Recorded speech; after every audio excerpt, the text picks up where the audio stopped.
Heavenly Father. Kaya salamat. Oo, yes. Oo, salamat. Salamat.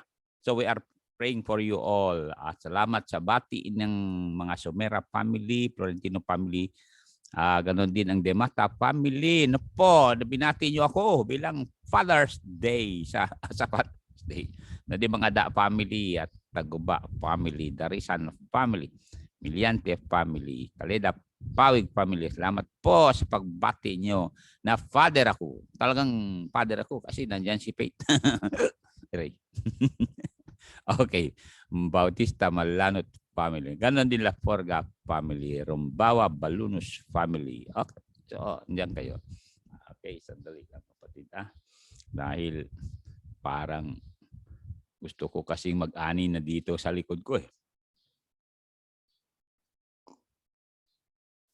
Okay. Tatay sa father ngayon eh. So, centered sa, okay, thank you La Forga family. Centered sa father ang lesson natin. Sa tatay, kaya kayo mga tatay, dapat masayang-masaya kayo. You know why? Naging tatay kayo. May mga tao gusto maging tatay. Hanggang ngayon, hindi tatay. Totoo yan. Akalan sila magsama. Wala pa rin. So, ginawa ng iba para matawag na tatay. Nag-adapt na lang.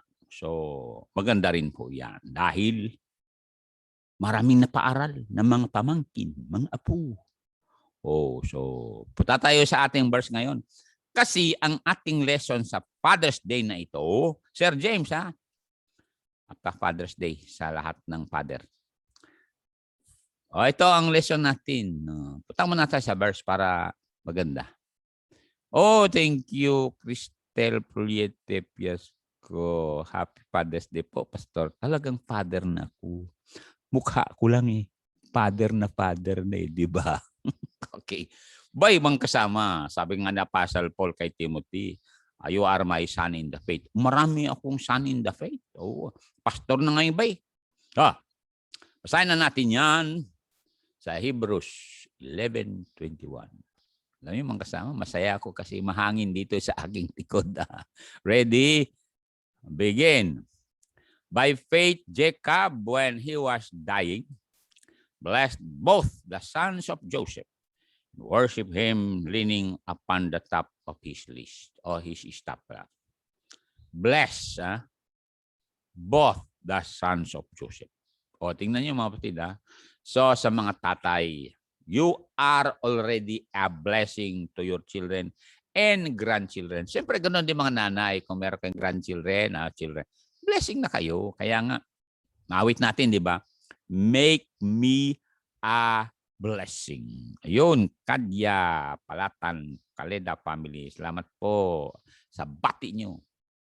Talagang father ang dating ko, sabi ko sa inyo. Tingnan yung buhok ko. Ay, sandali. Medyo yatang lubuang ang buhok eh. Yan, medyo okay na. Okay na.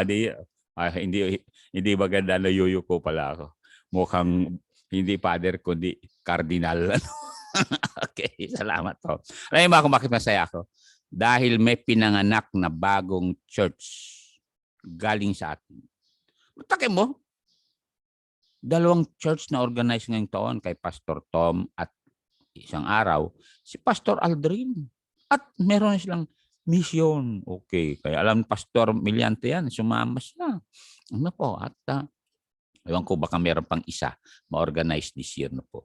Pero pasalamat tayo mga kapatid sa tiwala ng Diyos sa atin. Yan, Happy Father's Day, sabi ni May. Okay, good. Parang mukhang anak kita, May. Ayan, okay, good. Now, punta na tayo sa lesson natin. Sir James, ito ang lesson natin. Father's longing for children to follow as principles to achieve their goal. Ulitin ko. Father's longing or desire for children to follow as principles to achieve their goal or to become successful. So maraming salamat po kay Ma'am Leonila Alpay Parwan, nanay ni Lilibet. Okay, salamat. Tingnan nyo ang dami nanonood sa atin sa abroad at dito. Kaya gusto ko na lahat ng tatay masaya kayo sa araw na ito. Alam mo mga tatay, para masaya kayo, mag-fasting muna kayo. Totoo yan. Kasi kung minsan, sa ating kakain-kain, ay nagkakaroon tayo ng sakit. Oo. Kaya fasting muna mga tatay. Okay. So, fathers longing for children to follow as principles to achieve their goal. Okay. Ngayon, kayo mga tatay ay nakalagay dito na the father's heart gives comfort. Pero mag-pray muna tayo. Heavenly Father, we thank you for you are our Heavenly Father. It's all because you gave your Son as our Savior. And therefore, when we repent and receive Him, we become your children. So here are my brothers, my sisters now, that you'll just use them so that many will become children of God through their witness. Bless their works and their businesses. Keep them safe from COVID.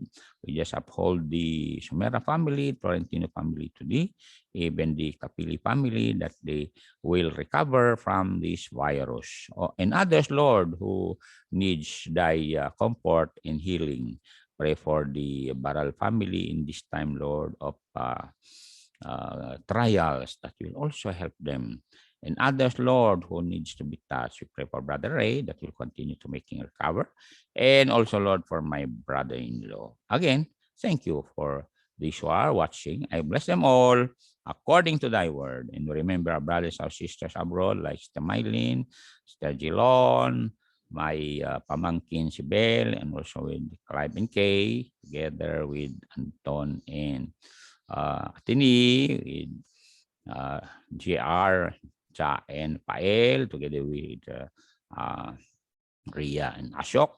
Also, Lord, for the children of the Mata family, like Michelle and Tom and their child.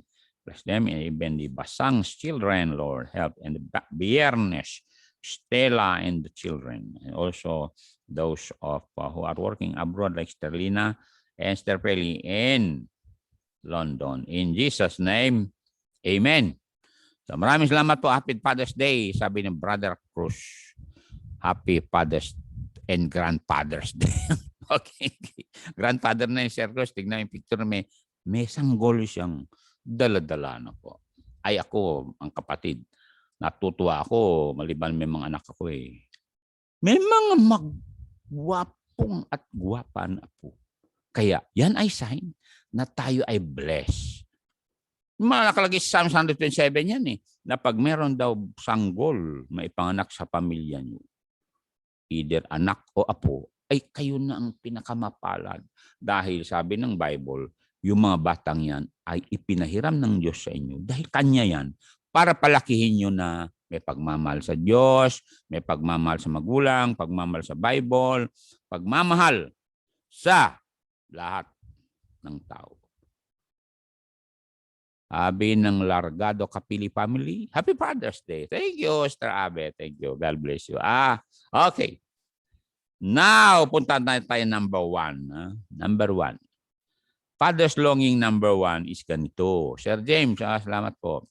Extend lang ang ating Father's Day kay Mr. Kapili, asawa ni Sister Abet. At Brother Cruz, Engineer Batong. Sir Malanot, Happy Father's. Sir. Yon, si Richard Pawig. Si Elgin. Si Mr. Ligayo. Mr. Bangada. Brother Dante. Daniel. At ganoon din kay Sir Director Felix Tagoba. Happy Father's Day. Happy Father's Day kay Brother Ray at Romnick. At Brother June Miliante. Yan. So, Happy Father's Day sa inyo mga kapatid. Tingnan niyo yan. Happy Father's Day kay Sir Rumbawa. Mga Rumbawa niya, marami yan eh.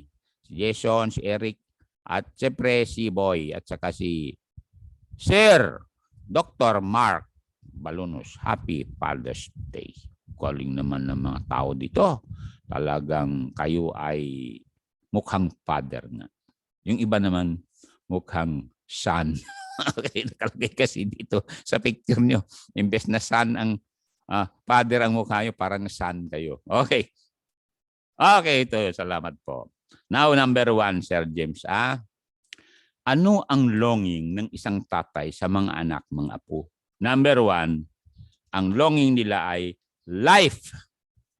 Kasi talagang mga tatay at mga lolo, dumaan na yan sa buhay, sa hirap at ginhawa.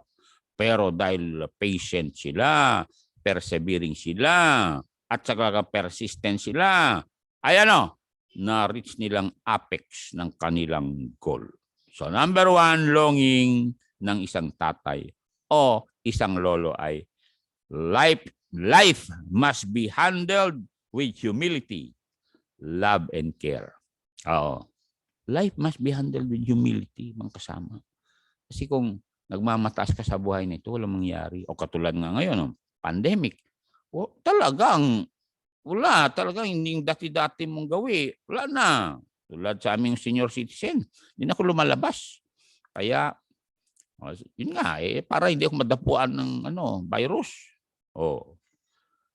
Life must be handled with humility, love, and care. Tatay kay Jacob, ha? Tingnan si Jacob, ha? Humble na humble to eh. Mantakim inalila ng father-in-law niya ito. Pero okay lang. Humble lang siya. Genesis 29:30. Tingnan natin ito. Okay? Kaya huwag niyong kalimutan yung mga importante na ito, mga anak. Kasi kami mga tatay, we want you to handle life with humility, love, and care. Basahin na natin para makarami tayo bago sa second period. May second period pa tayo rito eh. Ready? Ready na ba kayo? Good. And he went in also unto Rachel. And he loved also Rachel more than Leah. And served him yet 7 other years because of love. Papansin niyo yan. Na bago niya pinakasalan si Rachel, talagang naghirap muna siya sa wheat field o sa palayan. Ganun yun, hindi yung ginagawa ng iba na sama mo na bago kasal. Hindi Hindi ganun. Magagalit ang Diyos yan. Kaya tuloy may mga bata na pinapanganak na may deformities. Bakit? Inuna nila kalesaki sa kabayo. Mantakin mo yan. May mga nakita ako sa Angeles City niyan eh. You know what? Nagsama muna, and then dahil tinatago yung yung natawag na bata, ayun, paglabas ng bata wala siyang ilong o kawawa naman, di ba? So, salamat tayo sa Diyos na may pamamaraan ng Diyos para pagpalain tayo. Ganun ho yan. So, yan ang number one, Sir James. Life must be handled with humility, love, and care. Tatay rito sa 1 Peter chapters 4, 7, and 8. Para wag yung kalimutan yan. Dapat may love talaga. Alam nyo, walang hiwalayan kung talagang may true love. Oo, mga kasama. Sabi nga sa inyo kahit hiniwalayan ako ni Inday, hindi ko siya hiniwalayan. Kaya wala siya magagawa kundi buntot na buntot ako. Totoo yan. Kita niyan? Kaya wag kayong hihiwalay sa misteryo, misis nyo. Kahit iwanan kayo misteryo. Hanapin yung misteryo. Iwanan kayo misis nyo. Misis mo na yan. Hanapin yung misis mo. Balik mo sa iyo. Kaya binalik ko si Inday sa aking sarili. Kaya kayo dyan na iniwanan, kasi boyfriend nyo pa lang, huwag na nyo habulin kasi wala pa naman tinatawag na covenant. Okay, ganun ho yan. Now, 1 Peter 4, 7, and 8 tells us, sabi niya, but the end of all things is at hand. Be therefore sober and watch unto prayer, and above all things, have fervent charity among yourselves. Why? For charity shall cover a multitude of sins. Totoo yan sa mag-asawa. Basta manguna ang love, talagang lahat ng faults dyan, lahat ng mga natawag na mga alitan dyan, mawawala. Kasi sabi ng Bible, love covers a multitude of sins. Oo, totoo yan. So, kayo dyan na talagang Kristiyano na, magpatawad kayo. Tawarin mo Mr. Mo. Happy Father's Day pa naman ngayon. Okay? At huwag kayong lalabas kahit Happy Father's Day. Tatawag lang kayo kay Sister Angel Cabanada Claveria. You know why? Sa kanya yung ano, sa kanya yung Panda. Mantakin may membro tayo. Siya ang manager ng Panda. O kung nakikinig ka, Angel, ha, hindi pa kita nakita dito. Nag-Happy Father's Day man lang sa akin. Angel, narinig mo ako. Oh, salamat po. Alam mo mga kapatid, dami na natin membro na hindi naman lang nagte-text. Alam naman nila nag-aani tayo rito. Kinakailangan bayaran natin yung mag-ani dito. Ang ibig sabihin, maraming kaluluwa alihin na kailangan makakain sila. Salamat po sa mga nagsusuporta. Pagpalain kayo ng Diyos. Okay. 1 Peter 1:22. Tungkol sa love. Ano po? Dapat. Because love transcends all quarrels. Don't you know that? Sabi ko sa inyo sa tagal namin nagsama ni Inday, 42 years talaga. Kinakailangan talaga. Love. Verse 22, the Bible said dito, seeing ye have purified your souls in obeying the truth through the Spirit unto unfeigned love of the brethren. See that ye love one another with a pure heart fervently. Alam niyo kung tunay na nagmamahalan kayo. Salamat naman, may Claveria. Nag-Happy Father's Day si Sister Valer, Bluebell, Dam at Claveria. Maraming salamat po, Bluebell, ha? Sabihin mo yang si mga kapatid mo, hindi man lang nag-Happy Father's Day. Ako ginamit ng Diyos para kayo ay magkaroon ng enlightenment. Ikaw naman may sabi diyan sa libro mo, di ba? So, punta na tayo sa John 13:35 para malaman nyo na love transcends everything. Like, Happy Father's Day kay Ronaldo B. Ingente. Tingnan mo yan. Happy Father's Day po, Ronald. Ngayon, sa John 13:35, you see, life must be handled with humility and love and care. Ganun ho yan. Kaya nga handle with care, naalala niyo yan. Di ba kung babasagin, katulad ng aking mana, na kailangan handle with care to Kaya iniingat-ingatan ko ito. Kasi, at Happy Father's Day kay Gaday, Silagay at Misterya daw. Now, look at this. Verse na ito. 13:35. Nandiyan pa tayo sa section 1. Life must be handled with humility, love, and care. And, sabi Lord Jesus Christ, by this shall all men know that you are my disciples, if ye love one to another. Sama, lolo na nga pala ko. Ngayon. So, love covers a multitude of sins. Kaya nga yan ang kinakailangan ma-practice sa bahay natin. Para naman ang pagmamahalan ni Mr. at Mrs. Tatay, Nanay ay talagang tuloy-tuloy ho yan. Mga kapatid, sa panahong ito ng pandemic, wag na natin dagdagan ng mga problema pa yung problema. Kahirap na nga maghanap buhay yung iba. Sa totoo mga kapatid, naiiyak ako nung narinig ko na sa hirap na nga ng buhay. Yung mister, ayun, dinala pa ng pulis. Sabi ko, Lord, tulungan mo naman sila. Kaya, you must practice love. Love. Para may pagpipigil sa galit. Okay, tuloy na natin ito. So, yan ang number 1, Sir James. Number 2, life, yun ang desire and longing ng mga tatay at mga lolo. Life must be handled with humility, love, and care. Number 2, life must be maintained with honesty. Ay, sabi ko sa inyo, kaya nga you can achieve your goal if you are honest. Sabi ko sa inyo honest ka sa time mo. Honest ka pagdating ng mga pera, na maiwan dyan. Honest ka talaga, kapatid. Wala kang tinatago. Kaya nga magulo ang pamilya ko minsan kasi yung isa, yung mister, hindi honest. Meron pala siyang tinetext. O kay Mrs., hindi honest. Meron pala siyang secret lover. Kaya nasisira. And what a tragedy. Anguish, guilty conscience in such a way na walang araw na mabuti. You know why? Kasi hindi sila focus dun sa love and marital relationship. Meron pa silang it's all because yung tinatawag na fault finder. Bakit maghanap ka ng kasalanan palagi ng misis mo o kaya mister mo? Hindi ganon. Okay, life must be maintained with honesty. Proverbs 3:3-4. Tignan natin ito. Dapat honest tayo.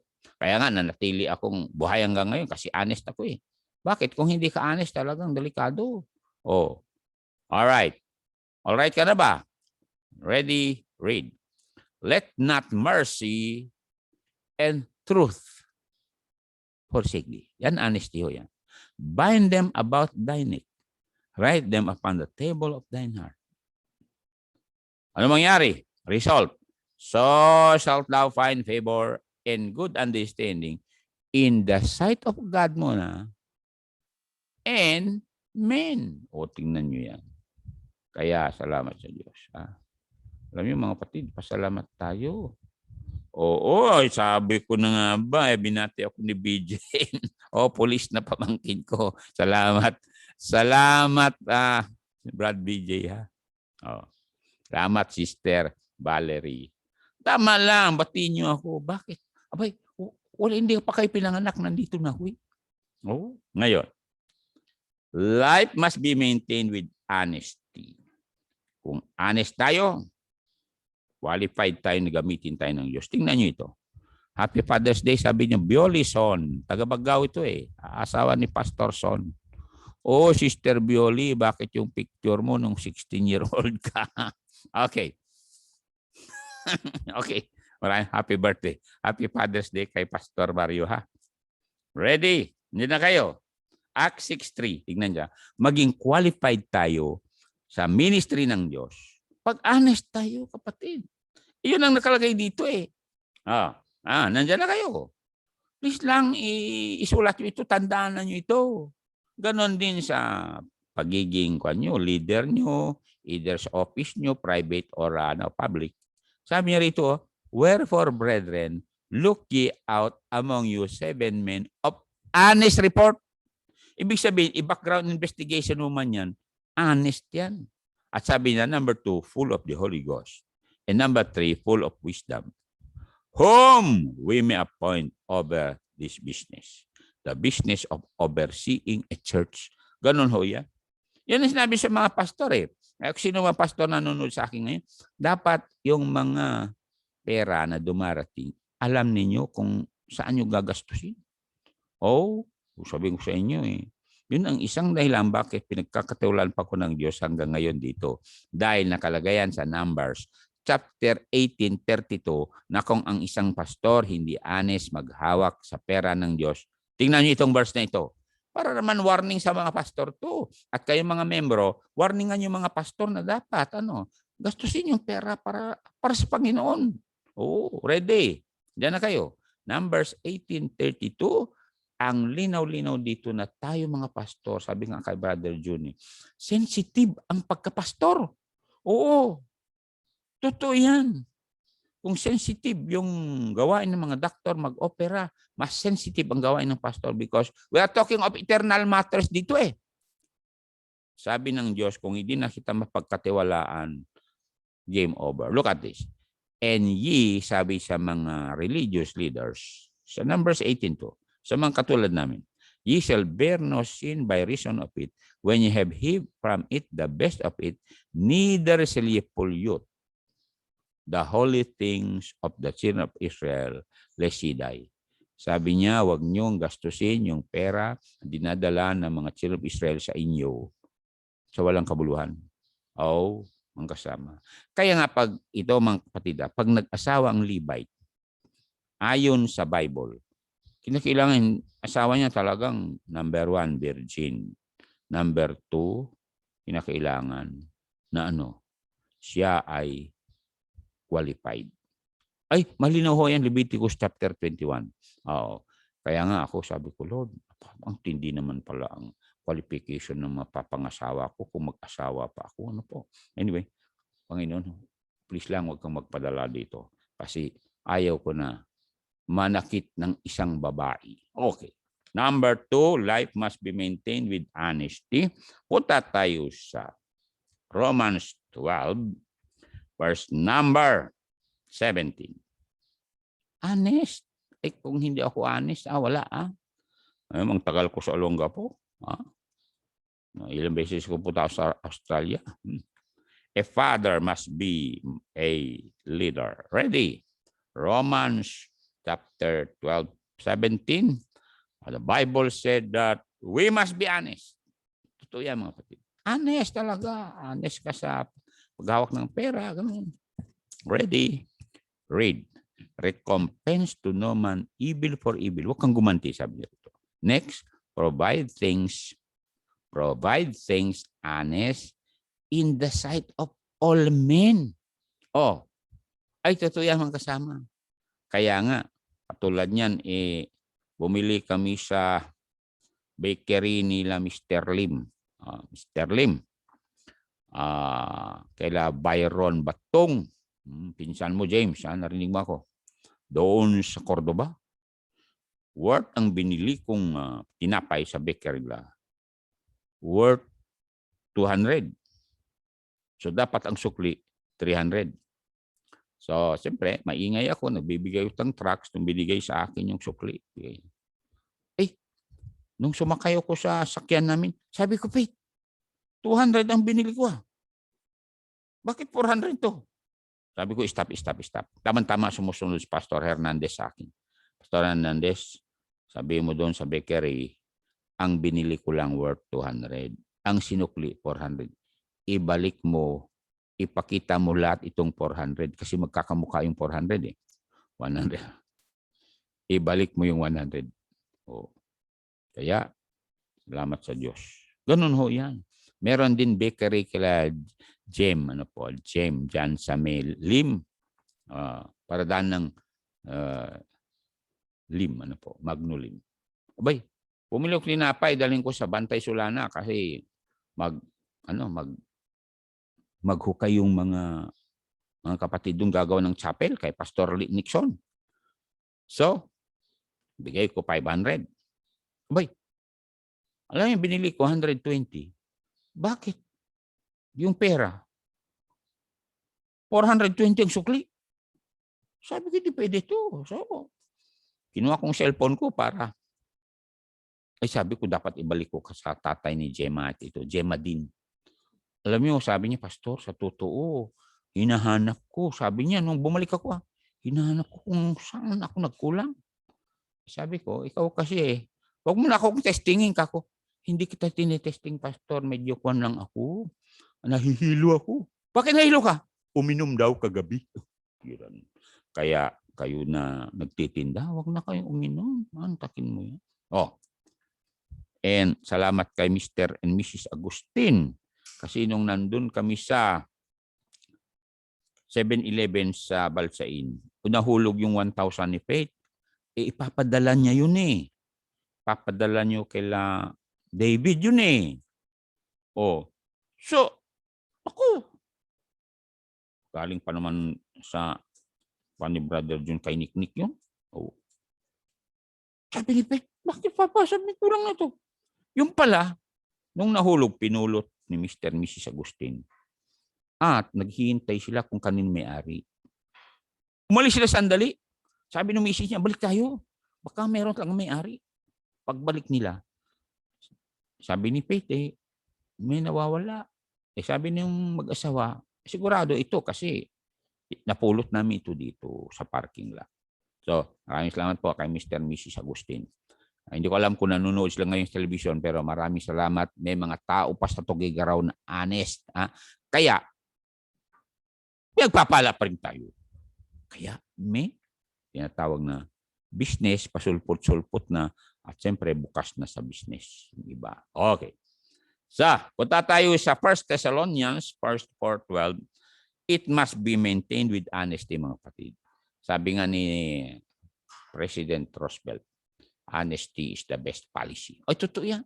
Sabi ng tatay ko yan sa akin Anak, kahit saan ka punta, please be honest. Sabi niya, Oo. Kaya, bait talaga ng Diyos. Kasi sabi ko, tatay, ayaw ko manira ng puso ng babae. Kaya, dahil honest ako, tatay ka ko. Kung sino ang sabihan kong I love you, at sagutin I love you, yun ang pakasalan ko.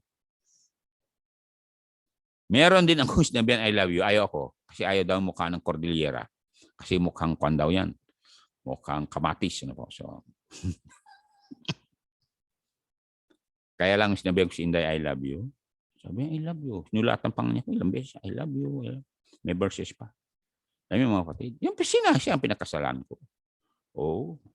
So, ganun yun, hindi yung, I love you ka dito, I love you ka dun, I love you ka dun. Oh. Hindi ganun. Meron din yung sinabihan, I love you. Sabi niya, Pastor, sorry hindi ako qualified. Sabi ko, bakit hindi qualified? Kasi sabi niya, kasi meron akong nakasama noon, sabi niya. Sabi naman Leviticus 21, Pastor, dapat mapangasawa mo, virgin, di ba? So, sabi ko sa kanya, mabuti honest ka kako kasi talagang hindi tayo pwede mag-counseling sa mga young people kung tulad yan, hindi ka honest. So, salamat honest ka. Ganun ho yan. So, be honest. Katulad niya, ikaw dalaga ka, may nangligaw sa'yo. Be honest with that man. At kung sabi ng man, so what? Because I love you, I love covereth multitude of sin, I will marry you, then, mapayapa ka. Pagdating man ng araw, iparemind sa'yo, sabi mo, remember, honest ako sa'yo, na bago tayo nag-asawa, ay sinabi ko sa'yo, meron na akong karanasan. O nga pala, sasabihin ng mistero. At least, mapayapa kayo. So, be honest. Be honest. At be honest when it comes to money matters, mga kasama. Ay, sa Diyos, mga kapatid, talagang matindi ho yan. When it comes to money matters, be honest. Ay, pakinggan natin yan sa Luke. Ano po? Luke chapter 16. Para meron kay basehan. Yung iba kasi pagdating sa pera, hindi na honest O kaya nga sabi ko sa mga pastor, dapat meron kayong record dyan. Luke 16, verse number 10. 10 and 11. Yan ito mga kapatid. Gandang isipin na dapat honest tayo. Ready? He that is faithful in that which is least is faithful also in much. See? Kaya dapat faithful ka sa konting halaga. And he that is unjust in the least is unjust also in much. Narinig nyo? Look at verse 11. If therefore ye have not been faithful in the unrighteous money or pera, mamon yan. Sabi ng Diyos, who will commit to your trust the true riches? Kaya may mga churches hindi makapag-mission, maki-establish ng mga churches din. It's because pagdating sa mga offerings of the Lord, sinasarili nila. Sinasarili nila. Kaya, paano ka na ngayon magkapag-evangelism? Totoo yan, mga kapatid. The true riches is investing in eternal matters. The souls of men. Look at verse number. Ito na. Verse 12. Kayo dyan na sabi nyo, Pastor, nandyan ka na naman. Kaya kung meron kayo deep in your mind na alam nyo atraso nyo, haring nakatanggap kayo ng haring konting halaga lang. O kaya malaki. Pero nakalimutan nyo yung honesty. Ay, sabi ko sa inyo, please lang i-release ninyo kasi sabi ng Ecclesiastes 3:15, God requires that which is past. Parang kagel ko yan, kahit anong sabihin mo, binayaran mo lahat ito, kung meron kang hindi binayaran in time past. Sabi ni kagel ko, pinaka-variable. Look at verse 12. And if we have not been faithful in that which is another man's, ibig sabihin, yung pag-ari ng Diyos, o pag-ari ng iba, who shall give you that which is your own? Nakita nyo? Ganun niya mga kapatid. Kung hindi tayo faithful dun sa pag-ari ng Diyos, paano pa tayo pagkatiwalaan ng Diyos? Yung para sa atin.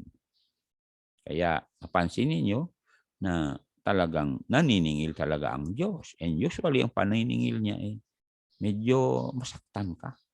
Kaya kung sino man ang nanonood sa oras nito na one way or another, meron kang alam na, ano sabi mo, nirigalo lang sa'yo, o katulad sa akin, merong akong honorarium sa aking pag-preach organization. Ginawa ko talagang itinabi ko yung para sa Diyos, and then yung iba, nilagay ko sa missions. You see? Ganun ho yan, ang kapatid. So, one with another, mga kapatid. Okay. Number 3. Life must be sustained with hard work. Hard work. Yun ang iwan natin sa mga anak natin. Look at this, Anong sabi niya? Sa Proverbs, chapter 10, verse 4. 10:4, Tatayo dyan. Malapit na ako matapos kasi malapit na matapos oras ko . Ano sabi niya? He becometh poor that dealeth with a slack hand. Yung mga tamad. But the hand of the diligent make it rich. Ang ganda niyan. Dagdagan natin yung verse na yan para meron tayong verse. Look at 13:11. Proverbs 13:11.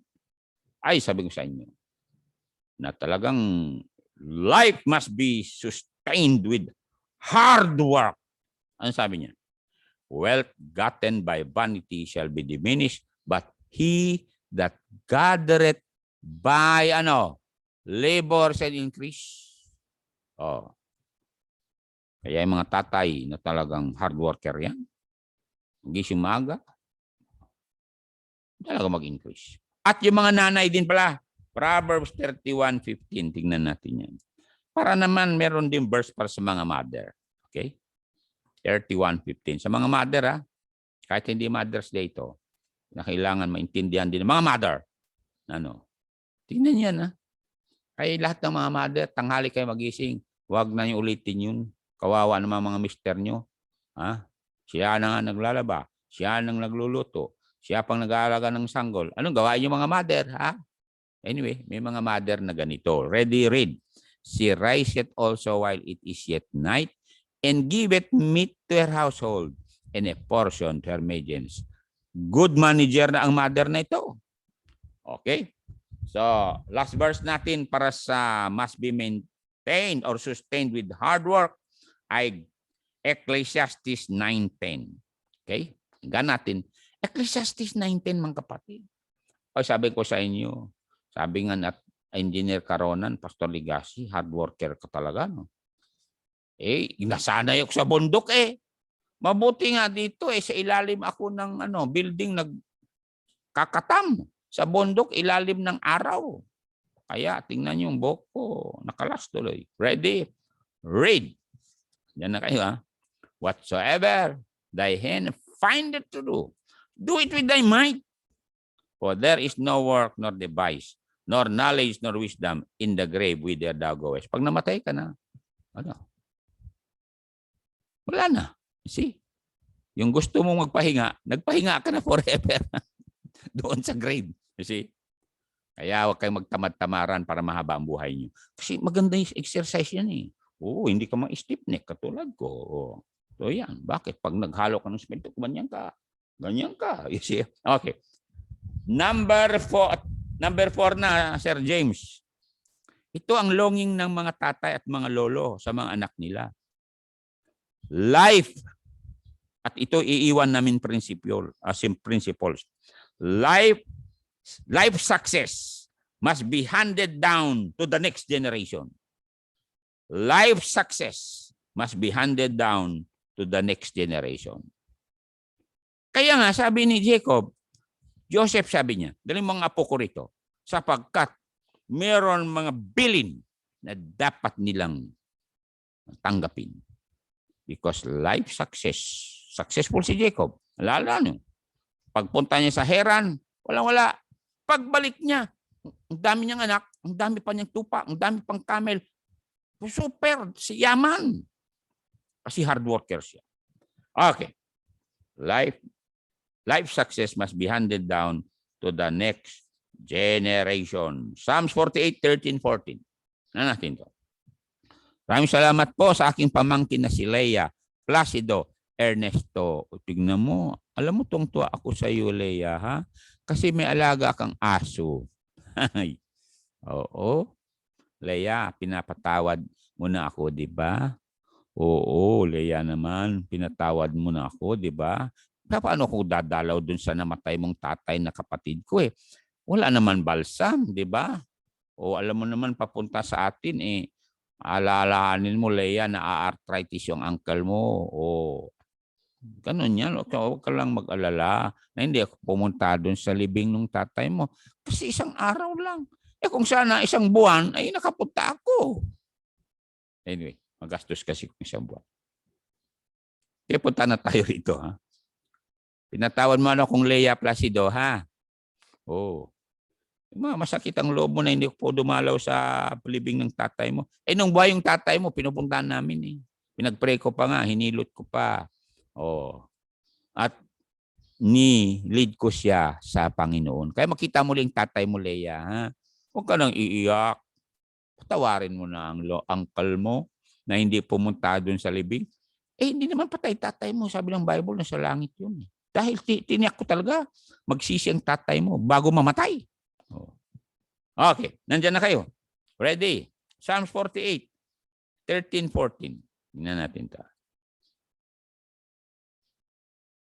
Mark ye well her bulwarks, consider her palaces sa Jerusalem to, that ye may tell it to the generation following.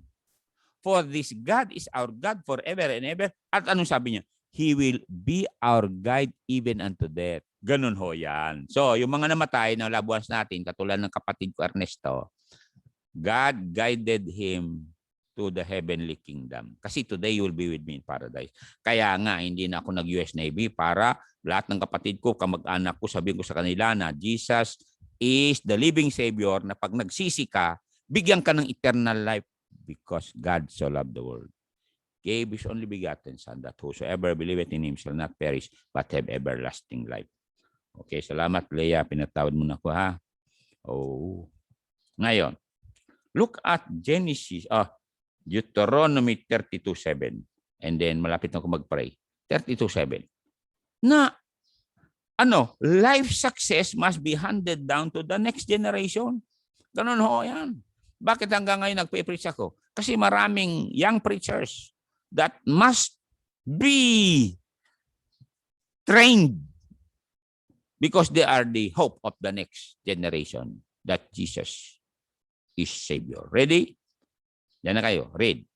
Remember the days of old. Consider the years of many generations.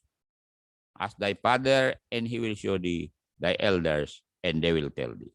Ngayon, punta na tayo sa Psalms 78:1-7.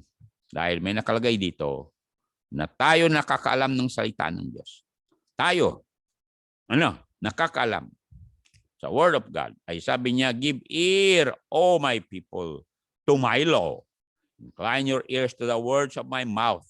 I will open my mouth in a parable. I will utter dark sayings of old. Itong librong ito, dark sayings of old ito. I will open my mouth in a parable. I will utter dark sayings of old. Sabi sa verse 2. Number 3. Which we have heard and known, and our fathers have told us. Ano tingin mo? Heard and known pa. Tinuro mga tatay namin, sabi. We will not hide them from their children, showing to the generation to come the praises of the Lord and his strength and his wonderful works that he had done. Mapansin nyo? Generation to come. Success must be handed down to the next generation. Verse 5. Ready? Read. For he established a testimony in Jacob and appointed a law in Israel, which he commanded our fathers that they should make them known to their children. Verse 6. Verse 6. That the generation to come might know them. Even the children which should be born. Apo-apo na yan. Who should arise and declare them to their children. Oh, mapansin yan. And verse 7 is the goal. What's the goal? That they might set their hope in God and not forget the works of God, but keep His commandments. Kaya hanggang ngayon, tuloy-tuloy, because the command of Jesus is, you go into all the world and tell the gospel na I paid all their sins, I am willing to give eternal life to those who will repent and accept me as the Savior. Kaya kung hindi pa niyo tinanggap si Jesus, please lang sabi niyo, Lord Jesus, ayaw ko punta sa impyerno. Please lang, iligtas mo po ang aking kaluluwa. Nagsisisi na po ako sa oras na ito. Sabi ng Bible, whosoever shall call upon the name of the Lord shall be saved. Heavenly Father, thank you for this time that we can pray for our fathers. I bless all the fathers today, grandfathers also, that they will be healthy, and that they will be conscious of what they are going to eat, and that they may listen to their nutritionists or doctors, that they will discipline themselves not to eat fat, not to eat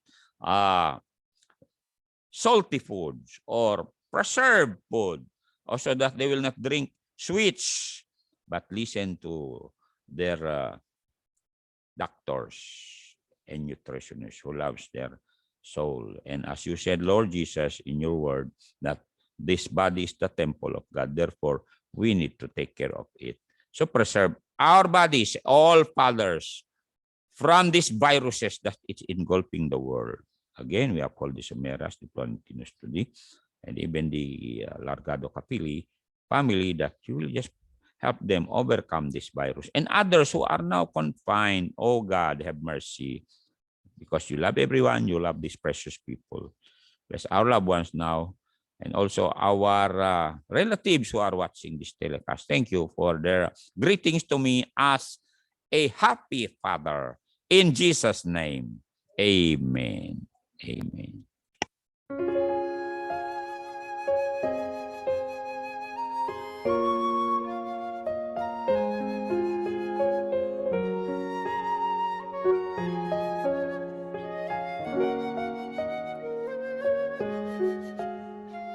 He numbers the stars and he calls them by name.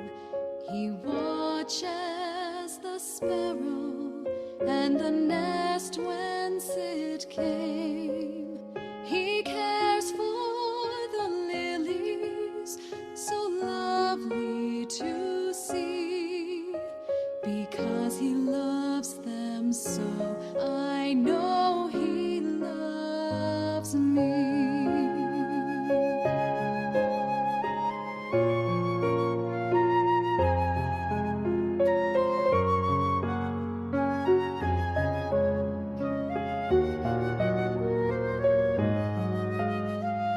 He watches the lambs in the fold where they sleep. He cares for the shepherd watching over his sheep. He knows his creations wherever they may be. Because he loves them so, I know he loves me.